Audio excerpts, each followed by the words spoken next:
हरे कृष्णा।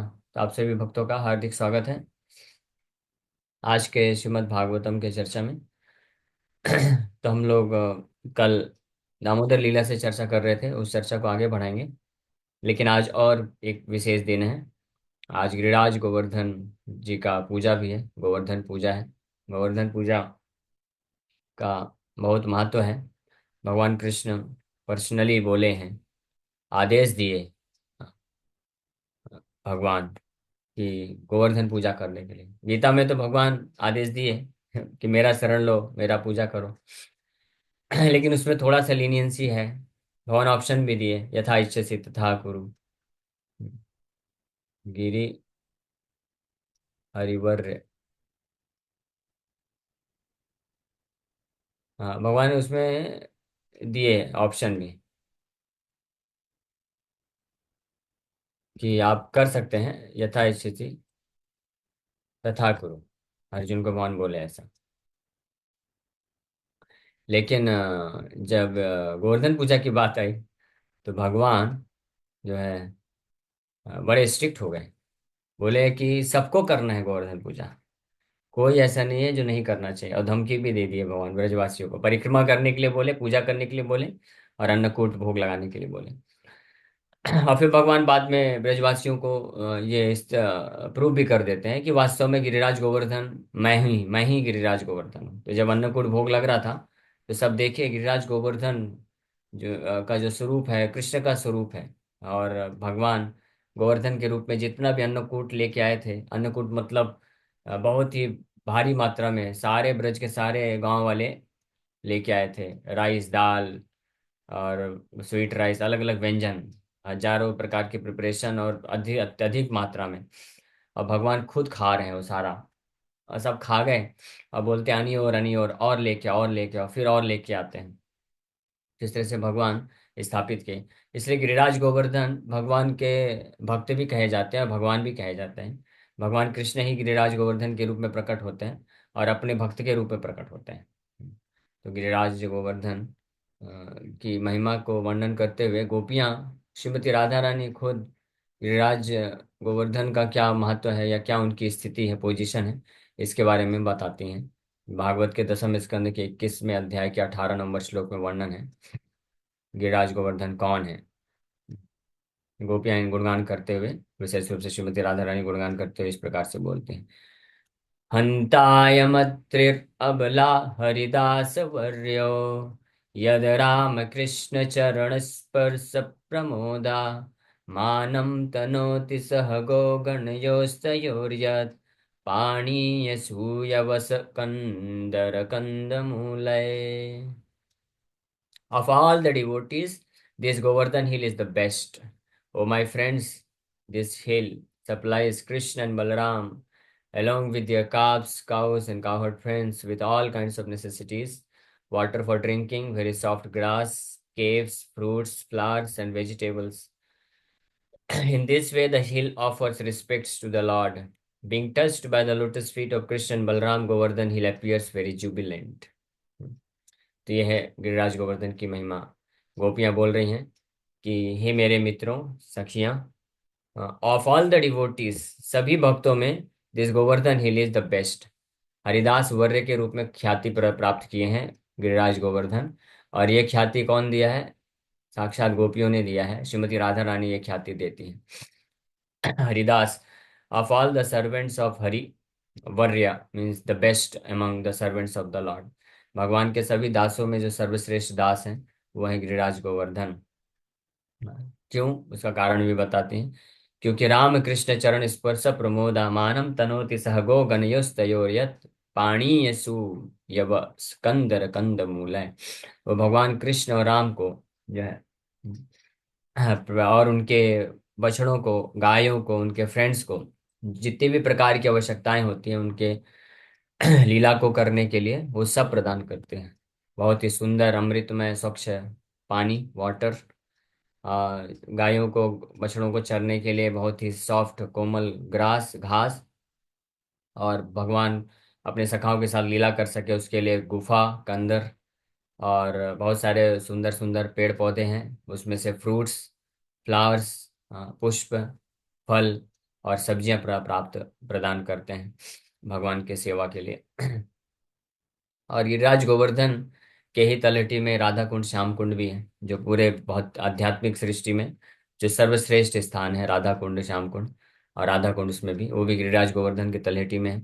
और राधा कृष्ण और गोपियों की अनेकों अनेकों लीलाएं भी गिरिराज गोवर्धन के तलहटी में कुंज में संपादित की जाती हैं। तो इस प्रकार से ये जो हिल है गिरिराज गोवर्धन, वो सबसे सर्वोत्तम मात्रा में भगवान कृष्ण को सम्मान अर्पण करता है सेवा के रूप में। और भगवान कृष्ण और बलराम के चरण कमलों का स्पर्श पा करके गोवर्धन हमेशा अत्यधिक आनंद में रहता है। यदि राम कृष्ण चरण स्पर्शा, राम और कृष्ण के चरण स्पर्श से प्रमोदः, वो दिव्य आनंद में आ जाते हैं, यानी एक तरह का प्रमोद मतलब प्रकृष्ट रूपेण मोद, आनंद की अ, अंतिम अवस्था को प्राप्त कर लेते हैं। तो इस प्रकार से गिरिराज गोवर्धन का परिक्रमा करना और पूजा करना, ये बताया गया सिस्टम। आज भी कई वैष्णव, जो भी वैष्णव वृंदावन जाते हैं, गिरिराज गोवर्धन का परिक्रमा करते हैं। और एक और विशेष बात है गोवर्धन जी से संबंधित, गोपाल चंपूज में सनातन गोस्वामी इसके बारे में वर्णन करते हैं। हाँ, कि वैसे तो कोई भी तीर्थ या धाम में जाते हैं तो बताया जाता है कि जो है बिना चप्पल के और चल के जाना चाहिए। अगर कोई वाहन और ये सब इस्तेमाल करता है कोई, तो उसका 50% जो है वो वहीं पे खत्म हो जाता है, तीर्थ धाम का भ्रमण करना। यानी इसलिए आप देखेंगे आज भी कई लोग जो है पैदल यात्रा करते हैं बिना चप्पल जूते के, तब पूर्ण लाभ प्राप्त होता है। और अगर वाहन इस्तेमाल कर लिया तो फिर वो 50% खत्म हो जाता है। और अगर धाम में जा करके चप्पलों का इस्तेमाल किया तो बोलते हैं 25% और खत्म हो जाता है फल। हाँ, 75% ऐसे ही चला जाता है। और फिर उसके बाद भी कुछ कंडीशंस हैं, वहां पे जाके अगर कोई धंधा वगैरह करता है तो उसका पूरा नष्ट हो जाता है, 100% फल खत्म हो जाता है। लेकिन गिरिराज गोवर्धन परिक्रमा के बारे में बड़ी विशेष बात बोला गया है। भगवान कृष्ण खुद अलाउ करते हैं, बोलते हैं कि गिरिराज गोवर्धन का परिक्रमा हर किसी को करना है। तो कोई बोलेगा नहीं मैं तो वृद्ध हूँ, मैं बीमार हूँ, मैं स्त्री हूँ, मैं बच्चा हूँ, मैं कैसे कर सकता हूँ। तो भगवान बोले कि आप जो है बैलगाड़ी में बैठ के करिए या वाहन इस्तेमाल करके करिए। अगर पैर नंगे पैर नहीं कर सकते तो चप्पल जूते पहन के करिए। और इसमें कोई फल की कमी नहीं होती है। 100% वही फल मिलता है जो व्यक्ति नंगे पैर पूरा परिक्रमा करता है पैदल करके, या कोई वाहन में चढ़ के अगर करेगा, उस दोनों को बराबर फल मिलता है, 100% फल मिलता है, मतलब कटौती नहीं होती है। ऑफ कोर्स जो वाहन में चल के करेंगे तो उनका जल्दी परिक्रमा हो जाएगा, तो उनको 100% फल तो मिलेगा परिक्रमा करने का, उसमें तो कोई संशय नहीं है। लेकिन जो नंगे पैर पैदल करके करते हैं तो ये एक दिव्य तपस्या होती है, और उस ऐसे 5 6 7 घंटे लगते हैं, तो भक्त लोग बढ़िया जप करते करते कर लेते हैं, 60 65 70 80 माला जप होता है परिक्रमा करते करते, तो उसका एक एक्स्ट्रा लाभ तो है ही है। तो इसलिए जो समर्थ होते हैं वो जो है परिक्रमा इस प्रकार से करना चाहिए, पैदल चल के नंगे पैर और बिना कुछ खाए पिए। लेकिन अगर कोई खा पी के भी करता है, चप्पल पहन के करता है, वाहन में चढ़ के भी करता है, आधा दूर पैदल किया फिर उसके बाद रिक्शा ले लिया कर लिया, तो भी फल में कोई कटौती नहीं होगी। ये भगवान कृष्ण ने एक विशेष आशीर्वाद दिया है गोपाल चंपू में। सनातन गोस्वामी इसके बारे में वर्णन करते हैं। तो गिरिराज गोवर्धन की ये विशेष कृपा है। तो जो भी भक्त आप में से वृंदावन जाते हैं, एक दिन समय निकाल के जरूर गोवर्धन परिक्रमा करना चाहिए, भगवान कृष्ण बड़े प्रसन्न होते हैं। तो आज गोवर्धन पूजा का सेलिब्रेशन हो रहा है, हर इस्कॉन मंदिर में गोवर्धन पूजा सेलिब्रेट किया जाता है। आज सुबह सुबह इस्कॉन जुहू में गिरिराज गोवर्धन का शोभा यात्रा निकला। उसके पश्चात अभी 11 बजे अभी उनके ऊपर क्लास होगा, उनकी महिमा के ऊपर कथा होगा। फिर उसके बाद अभिषेक होगा, महाअभिषेक गिरिराज गोवर्धन का। उसके बाद फिर उनका पूजा और अन्नकूट भोग लगाया जाएगा, फिर पूजा होगा। फिर सब भक्त परिक्रमा करेंगे और सारा गिरिराज गोवर्धन का महाप्रसाद का वितरण फिर पूरे या जन साधारण पब्लिक सबको वितरित किया जाता है। तो इस प्रकार से बहुत बड़ा फेस्टिवल होता है इस्कॉन मंदिरों में, जो भी मुंबई में है या अन्य जगह भी हैं, तो आप जाइए और इसका लाभ उठाइए। ओके। तो हम लोग कल दामोदर लीला, कल दीपावली थी, दीपावली के दिन ही विशेष ये दामोदर लीला हुई थी। यशोदा मैया भगवान कृष्ण को बांध देती हैं। ये दामोदर लीला का हम लोग फर्स्ट पार्ट कंप्लीट किए थे, जिसमें बड़े सार रूप में हमने जस्ट इसको कवर किया। 12 नंबर से 11 नंबर श्लोक तक ये भागवत का 10वें स्कंद का 9वें अध्याय में वर्णन है। कैसे यशोदा मैया भगवान कृष्ण को बांधती है। तो भगवान कृष्ण, ये हमने कल श्रवण किया, पूरे डिटेल में नहीं जाएंगे। भगवान कृष्ण वो जो दही मंथन मंथन कर रही हैं यशोदा मैया, उसको फोड़ देते हैं, उसमें से दही पूरा निकल जाता है, फिर जाके अंदर छुप जाते हैं और माखन खाने लग जाते हैं। यशोदा मैया पीछे से आती हैं, देखती हैं, छड़ी लेकर के आते हैं उनको पनिशमेंट देने के लिए। भगवान दौड़ के भागते हैं वहां से, बड़े ही भयभीत नेत्र हैं।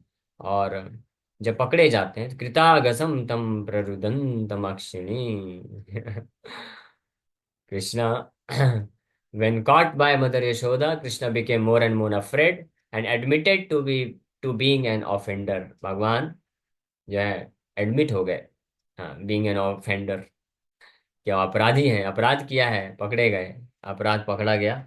अब बेचारे बड़े परेशान हैं, इतने डर में हैं, भयभीत हैं कि डर के मारे अपने दोनों हाथों से आंखें मसल रहे हैं, अश्रुधारा बह रही है। काजल लगाया था तो वो पूरा मसलने के कारण पूरे आंख में ही नहीं, पूरे गाल वगैरह में भी उसका पूरा जो है कालिख जो है लग गया उनके, और इससे बड़े सुंदर दिख रहे हैं, और ज्यादा सुंदरता उनकी बढ़ गई। Mother Yashoda catching her beautiful son by the hand mildly begin to chastise him. Yashoda मैया इस प्रकार से बड़े भयभीत कृष्ण के मुखमंडल को देख करके उनका हृदय तुरंत पिघल गया। हालांकि बहुत बड़ा नुकसान किए थे भगवान। एक आचार्य बताते हैं कि वो जो घड़ा तोड़ा था भगवान कृष्ण ने, वो जो है पुरखों का घड़ा था, वो कोई साधारण घड़ा नहीं था। और घड़े जो होते हैं वो कई कई वर्षों से, पुरखों से जो घड़े चलते हैं, तो उनको बहुत खिलाना पिलाना पड़ता है। तो दही माखन खूब खा खा करके अच्छे से बनते हैं, उसके बाद जो उसमें माखन बनता है वो बड़ा टेस्टी होता है। तो वो पुरखों का घड़ा जो है तोड़ दिया था भगवान ने। तो इसलिए माता बड़ी क्रोधित थी, और जो नुकसान दही माखन का किए वो तो किए ही, और उसको तोड़ भी दिए। और उसके बाद ठीक है, तोड़ दिया, नुकसान कर दिया, अब स्वीकार कर लेना चाहिए। अब जब पकड़े गए हैं रंगे हाथ, जान रही है माता, जान रही है कि इसी का ये किया धरा है, छड़ी लेकर आ भी गई हैं, तो वहीं पे समर्पण कर देना चाहिए था। लेकिन नहीं, उसके बाद और क्रोध इसलिए बढ़ गया क्योंकि ये गलती किया, माँ का मटकी फोड़ दिया, लेकिन उसके बाद स्वीकार भी नहीं कर रहा है, ये बिल्कुल भाग रहा है।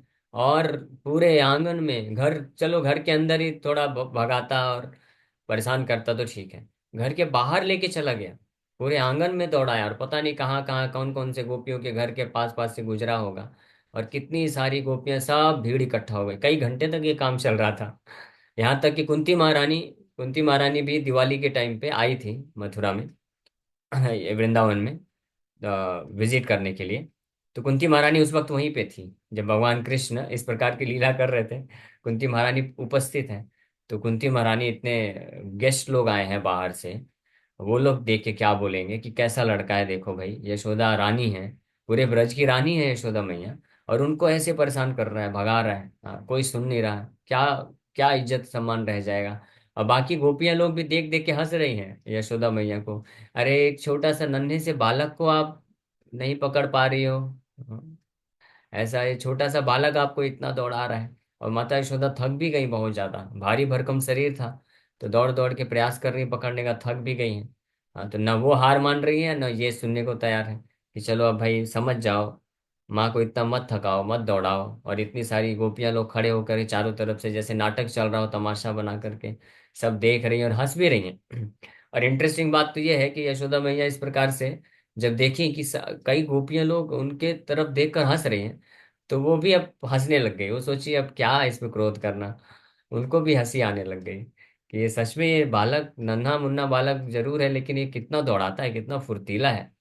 हाँ, तो इस प्रकार से फाइनली फिर लेकिन भगवान को पकड़ ही लिया उन्होंने, तेज वेग से भाग करके। हाँ, यशोदाभियोलुका लाघव मानम परामृष्टमत्यंत तो द्रुत गोप्या। यशोदा भी उल्लूखा धावमानम, यशोदा मैया के भय से, उल्लूख से, उखल से, धावमानम, तेज तेज से उतरे, और बड़ी तेजी से दौड़े, इतने फुर्ती के साथ दौड़े। लेकिन पराम मिश्रम अत्यंत तो द्रुत गोप्य, द्रुत, लेकिन गोपी, यशोदा गोपी और ज्यादा वेग से दौड़ करके फाइनली उनको पकड़ लेती है। और उसके बाद क्या हाल होता है, रुदन्तं मुहुर्नेत्रं युग्मं रिचन्तम् कराम्भोजयुग्मेन सातङ्कनेत्रम् मुहुःश्वासकम्पात्रिरेखाङ्ककण्ठा स्थितग्रैवं दामोदरं भक्तिबद्धम्। तो इस प्रकार से फाइनली रुदंतम मुहुर नेत्रम। मुहुर मतलब अगेन एंड अगेन, बारंबार भगवान क्या कर रहे हैं, जो रुदंतम रो रहे हैं, जोर जोर से सिसकियां ले लेकर रो रहे हैं। हाँ, दो प्रकार का रोना होता है। एक तो बच्चों के रोने की अलग अलग वैरायटी है, अगर कोई इसमें रिसर्च करने जाएगा तो बहुत इसमें विविधता मिलेगी। बहुत अलग अलग प्रकार के रस होते हैं बच्चों के रोने के। अलग अलग जिस भाव में बच्चा होता है उस भाव में अलग अलग प्रकार से रोता भी है ना। तो कई बार बड़ी बड़ी आंसू निकाल निकाल के रोते हैं। कई बार वो जो बड़ी बड़ी आंसू निकाल के रोते हैं, वो ये सूचित करते हैं कि जैसे मेरा इस संसार में कोई नहीं है, मेरे माँ बाप भी मेरे नहीं है, मैं बिल्कुल दुखी हूँ, दयनीय हूँ, मैं को किसी काम का नहीं हूँ, मेरा कोई केयर नहीं करता है। ये जो भाव होता है, तो बड़े बड़े आंसू बहा बहा के रोते हैं। उसमें बहुत जोर जोर से चिल्लाता नहीं है, बस बड़ी बड़ी आंसुएं निकलती रहती है निरंतर। और गंगा यमुना की धारा बहती है। तो वो एक अलग प्रकार का रोना होता है। लेकिन कृष्ण कैसे रो रहे थे? हाँ, रो रहे थे, सिसकियां ले लेकर रो रहे थे। तो जब भय के साथ, हाँ, एक तो ये भाव होता है कि देखो, मेरे को दूध पिलाई नहीं, मेरे को छोड़ करके मेरी कोई कदर नहीं की, मुझे छोड़ के चली गई, और मुझे क्रोध आ गया, गुस्सा आ गया, तो मैंने मटकी क्या फोड़ दिया। तो ठीक है, मटकी फोड़ दिया, थोड़ा नुकसान कर दिया, उसके कारण उसके चलते है क्या आप अपने सबसे लाडले पुत्र को इस प्रकार से दंड दोगी? इतना छड़ी लेकर के दौड़ाओगी, इतना मारने के लिए आप तैयार हो जाओगी? ये क्या बात हुई? यानी मेरे से ज्यादा वैल्यू आप वो घड़े की है, ऐसे ये भाव है। और ऊपर से डर भी है। एक तो ये चीज है कि मेरे से ज्यादा वैल्यू उस मटके की है। हाँ, और वो दूध का जो दूध उफना रहा था किचन में, उसकी ज्यादा वैल्यू हो गई मेरे से। आखिरकार मेरे लिए ही तो आप माखन बना रही थी। तो जब मैं चाहता हूँ कि आपका दूध पीना चाहता हूँ, तो आप फिर क्यों टेंशन ले रही हो? वो दूध खराब नष्ट हो जाता तो हो जाता, क्या टेंशन है? मैं तो संतुष्ट हो जाता ना, मेरे लिए तो सारा दूध है ना। 9 लाख गाय का दूध किसके लिए है? तुम बोलती भी हो कि बेटा तुम बाकी जगह माखन चोरी करने क्यों जाते हो? ये सब जितनी भी गायें हैं, जितना भी दूध मिलता है, माखन बनता है, किसके लिए है? तुम ही तो बस हो ना, तुम हो और एक बलराम है। और बलराम तो बेचारे सीधे साधे हैं, उनको जो खिला दो खा लेते हैं। अब तुमको ज्यादा माखन खाने की आवश्यकता है, तो तुम्हारा ही तो सब कुछ है, तुम छोटे भी हो। तो प्रैक्टिकली देखा जाए तो सब 9 लाख की गाय की जो है, सब तुम्हारा ही है। तो जब ऐसा आप बोलती हो, तो फिर वो 2 लीटर दूध बचाने के लिए मुझे मेरे संतुष्टि में विघ्न क्यों डाला? मेरे सुख को क्यों नष्ट किया? पहली बात तो ये गुस्सा आया। और दूसरा, जब मेरे को गुस्सा आया तो समझना चाहिए ना कि आपने गलती कर दिया था। ठीक है, चलो गलती कर दिया, आप चली गई, और मेरे को क्रोध आ गया, तो आपको समझ जाना चाहिए था। मैं क्रोध में आकर के तोड़ दिया। तो आपको बोलना चाहिए था, बेटा मेरा लाडला, ठीक है कोई दिक्कत नहीं, मेरी गलती है, मेरी गलती के कारण तुमको क्रोध आया, तुमने फोड़ दिया, कोई दिक्कत नहीं, आ जाओ वापस से, मैं तुमको गोद में लेकर के फिर से स्तनपान कराती हूँ। तो वहीं पे मामला खत्म हो जाता। लेकिन तुमने इसका कोई केयर नहीं किया। आपको तो वो जो मटकी है उसकी वैल्यू ज्यादा है। वो मटकी में जो माखन बना रही थी उसका कीमत आपका ज्यादा है, आपके लिए ज्यादा है। वो माखन बना भी मेरे लिए ही रही थी, लेकिन वो भूल गई कि किसके लिए बना रही थी। और वो माखन की वैल्यू, वो मटकी की वैल्यू ज्यादा हो गई। और इतना ज्यादा आपको उसका कीमत लगा कि आप मेरे को ठीक है डांट देती, लेकिन ये छड़ी लेकर के आ गए आप, और इतने क्रोधित होकर के मेरे को पिटाई करने के लिए आ गई। हाँ, तो इस प्रकार से भगवान, और साथ में डर भी है कि अब मार देगी, अब मारेगी, अब मेरे को जो है पिटाई होगी, मेरी पिटाई होगी।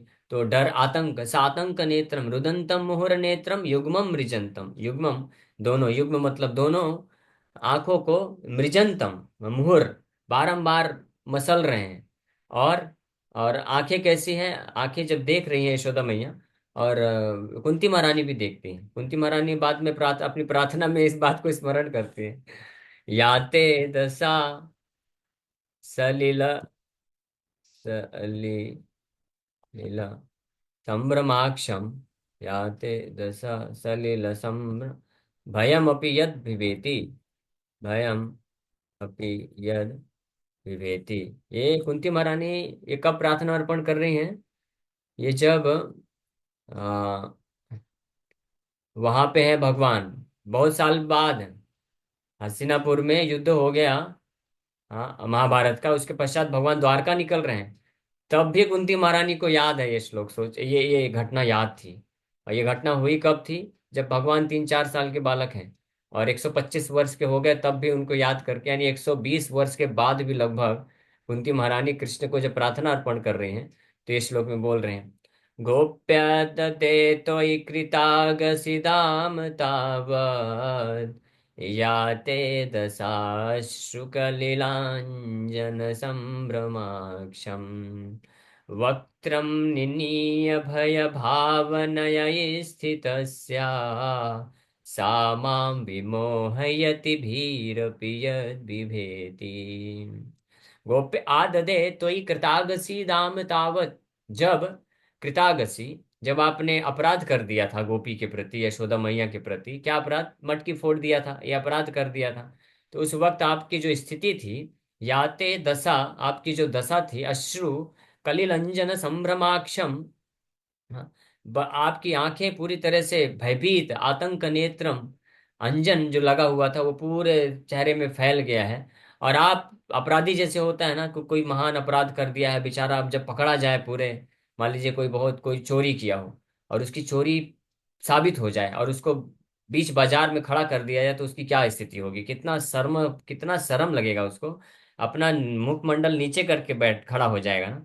तो इसी प्रकार से आप, जब गोपी आपको पकड़ ली यशोदा मैया और बांधने के लिए आपके अपराध के कारण, अब आप समझ गए कि अब मैं कुछ झूठ नहीं बोल सकता हूँ, मैं रंगे हाथ पकड़ा गया हूँ, तो कोई संभावना नहीं है। और पूरे ब्रजवासियों को पता चल जाएगा, मेरी मैया बता देगी कि कैसे, देखो कैसे ये मटकी फोड़ देता है। हाँ, छोटे से चीज के लिए इतना गुस्सा करता है, इतना गुस्सा है इसके इसके मुंह में या नाक में कितना गुस्सा भरा हुआ है, और वो गुस्से के कारण इतने ऐसा कार्य कर दिया है।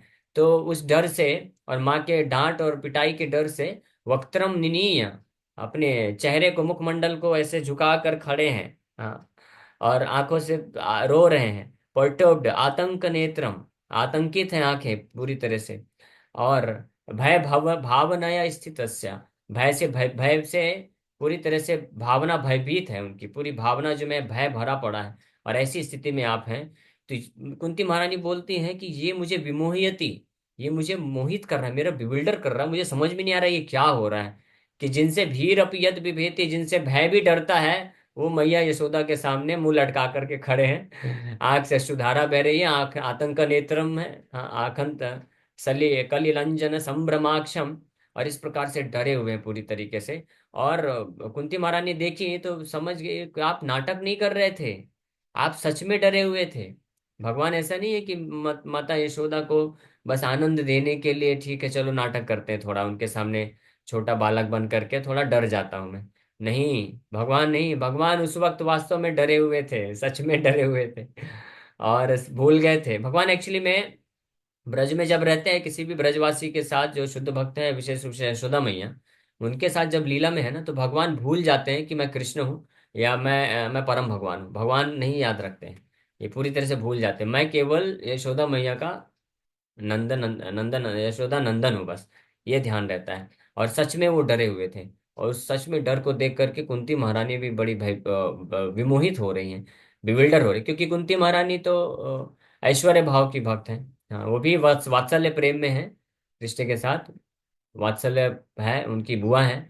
लेकिन ऐश्वर्य भाव का मतलब होता है कि उसमें उनको पता रहता है कि कृष्ण परम भगवान है, कृष्ण की शक्ति का ज्ञान होता है। जैसे देवकी और वसुदेव जी भी माँ बाप हैं कृष्ण के, लेकिन वो ऐश्वर्य भाव में है। लेकिन यशोदा मैया का कोई बिल्कुल ऐश्वर्य भाव नहीं है, वो बिल्कुल नहीं जानती हैं। कोई अगर प्रूफ भी कर देगा आकर के, शास्त्र से प्रमाणित भी कर देगा, तो भी वो स्वीकार नहीं करने वाली है। शास्त्र को प्रमाण तो छोड़ दीजिए, अगर कोई आकर के कृष्ण स्वयं भी दिखा देंगे, अपना विराट रूप भी दिखा देंगे, दिखाए भी भगवान कई बार, मुंह खोल के दिखा दिए पूरा ब्रह्मांड, तो बस कुछ क्षण के लिए थोड़ा बिविल्डर हुई थी मैया। और वो भी उसमें वो सोच रही थी कि शायद कोई भूत घुस गया है, या कुछ तो हो गया है, कोई माया घुस गई है, ऐसा सोच करके। और कभी कभी एक आध बार ऐसा हुआ है जिसमें यशोदा मैया जब देखी इतना कृष्ण के ऐश्वर्य को, इतनी शक्ति को देखी, तो थोड़ा सा बिविल्डर हुई कि अरे ये परम भगवान है। गर्गाचार्य भी बोले थे कि तो नारायण के समान है, ये मैं क्या समझ रही हूँ। और ऐसे अपना सिर पकड़ने लग जाती है, बोलती है मैं क्या क्या कर रही हूँ, मैं इसको अपना पुत्र मान करके ऐसे कैसे मैं कर रही हूँ, ये तो भगवान है। तो ये बस कुछ क्षण के लिए आता है, भगवान तुरंत अपना ऐसा मुखमंडल प्रस्तुत करते हैं उनके सामने, इतने मासूम होकर के मैया बोलते हैं, सारा जो है ज्ञान खत्म हो जाता है वापस से पकड़ के। और फिर भगवान देखते हैं, ऐसे ही एक बार ऐसे हो गया, ऐश्वर्य प्रकाशित हो गया, तो तुरंत बिजली कड़की, और भगवान डर के मारे यशोदा मैया के साड़ी के अंदर घुस गए। हाँ पकड़ लिए दोनों पैर को, पकड़ के, और डर के मारे अब उनके अंदर घुस गए, साड़ी के अंदर। तो मैया बोली, ये देखो ये है परम भगवान ये तो बिजली के जो है झंकार से जो डर जाता है, ये कैसे भगवान हो सकता है। फिर जो है उनको बड़े प्रेम से गोद लगाती हैं, अंदर लेके जाती हैं, पालन पोषण करते हैं। तो इस प्रकार से कभी भी ये जो ऐश्वर्य है भगवान का कभी टिक नहीं पाता है यशोदा मैया के सामने। तो यहाँ पे इस प्रकार से हस्ते गृहीत्वा भिषयन्ति अवागुड़त, हस्त हाथ पकड़ लिए हैं, और भगवान सातंक नेत्रम, आतंकित नेत्र है से देख रहे हैं, मुंह लटकाए हुए हैं, बीच बीच में ऊपर उठा के देखते हैं तो डर लग जाता है। लेकिन मैया जब देखी इस प्रकार से कि बेचारा बहुत डरा हुआ है, तो उनका हृदय पिघल गया, और वो छड़ी तुरंत फेंक दी, क्योंकि छड़ी देख करके डर, बहुत डर रहा है। तो माँ को दया आ गई, बोले ठीक है ठीक है, जो भी है, इतना बड़े अपराध किया, बहुत ज्यादा अपराध किया, लेकिन जो सजा इसकी तो आधी सजा तो वैसे ही हो गई है, इतना डरा हुआ है बेचारा। तो इसलिए छड़ी फेंक दी। और भगवान, अब मैया चाहती थी कि ये डर के मारे कहीं इधर उधर भाग ना जाए, मेरे से इतना डर गया है, मुझे छोड़ के ना चला जाए। इसलिए जब तक इसका डर खत्म नहीं हो जाता है, और दिवाली का दिन था, बहुत सारा सेवा कार्य करना था, बहुत घर के कार्यकलाप बचे हुए थे। तो मैया ये सोच करके कि मैं इसको अपने साथ तो नहीं रख सकती, तो इसको बांध देती हूँ कुछ समय के लिए, 2-4 घंटे के लिए मेरा कार्य हो जाएगा, तब तक ये भी, इसका भी डर है, ठंडा हो जाएगा। तो फिर वापस से इसको मैं गोद लगा करके अच्छे से प्रेम करूंगी। तो ये इस भाव में उन्होंने बांध दिया। हाँ, और बांधने का प्रयास कर रहे हैं, अभी बंधे नहीं है भगवान। हाँ, त्यक्त्वा यष्टिम सुतम भीतम विज्ञाय भगवत्सला, ये किल तम बद्धुम दामना तद्वीर्य कोविद आ वीर्य अकोविदा। उनकी महिमा को न जानते हुए कि ये परम भगवान कृष्ण कौन है, अब कृष्ण को केवल अपना पुत्र समझ करके, और आउट ऑफ मैटरनल अफेक्शन, वात्सल्य प्रेम से वशीभूत होकर के माता जो है, इंटेंस लव होने के कारण, वो डिसाइड करती है कि मैं इसको बांधूंगी, ताकि आगे कोई शरारत ना कर सके, मैं अच्छे से अपना कार्य कर सकूं। न चांतर न बहिर्यस्या न पूर्वम न पिचापरम, पूर्वापरम बहिश्चान्तम शांतर जगतो यो जगच्चयः, तम मत्वात्मजम् अव्यक्तम् मर्त्यलिंगम् मधोक्षजम्, गोपिकाउलुखले दाम्ना बबंधा प्राकृतम यथा, प्राकृतम यथा, अपने प्राकृत बालक समझ करके। हाँ, जैसे कोई माँ होती है अपने साधारण से बालक को जो है सुधारने के लिए कई बार डांटती है, मारती है, बांध देती है, तो वैसा प्राकृतम बालकम समझ करके गोपी, न जानते हुए कि ये जो ये परम भगवान है ना, इनका अंतर है ना बहिर है, ना इनका अंत है, ना शुरुआत है ना अंत है, ना अंदर बाहर हर जगह है। हाँ, न पूर्वम न चापरम, तो इनको कैसे बांध सकती है कोई, बांधने के लिए तो कोई सीमित वस्तु चाहिए ना, ये तो असीमित है, तो असीमित को कैसे कोई बांध सकता है। तो ये उनको नहीं मालूम, लेकिन अपना आत्मजम समझ करके वो प्रयास करने में लग गई बांधने के लिए। तद्दाम बध्यमानस्य स्वर्भकस्य कृतागसा, द्व्यंगुलोनम अभूतेन संदधे अन्यच्च गोपिका। When Mother Yashoda was trying to bind the offending child, she saw that the binding rope was short by a distance the width of 2 fingers. Thus she brought another rope to join to it. बांधने का प्रयास की, तो जितना प्रयास कर रही है, बांधते जा रही है, तो वो 2 अंगुल कम होता जा रहा है। हाँ, फिर और रस्सी लेके आती है। यदा चेत्तदपि न्यूनम तेनान्यदपि संदधे, तदपि द्व्यंगुलम न्यूनम यद्यत् आदत्त बंधनम। लेकिन जितने भी नए नए प्रकार के रस्सी लाके बांधने की कोशिश करती थी, 2 अंगुल बार बार छोटा ही पड़ जा रहा था।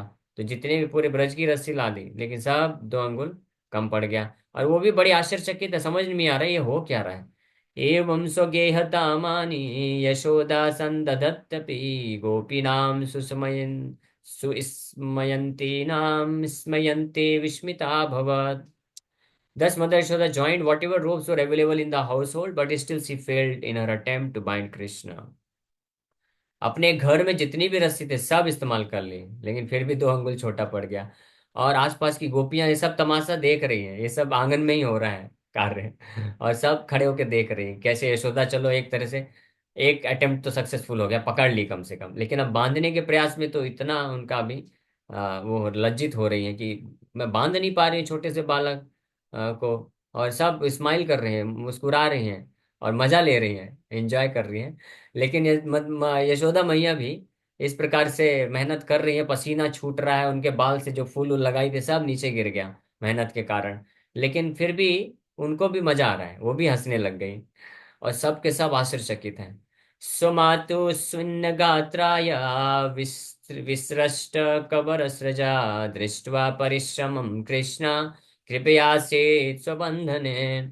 जब देखे भगवान, वैसे तो आतंकित नेत्र हैं, पूरी तरह से भयभीत हैं, लेकिन माँ इतने देर से प्रयास कर रही है, पसीना छूट रहा है, थक गई है, और इतना हार्ड लेबर देख करके भगवान के हृदय में दया उत्पन्न हो गई माँ के प्रति। बोले अरे मेरी माँ इतना मेहनत कर रही है। अब माँ जो है डिटरमाइंड थी।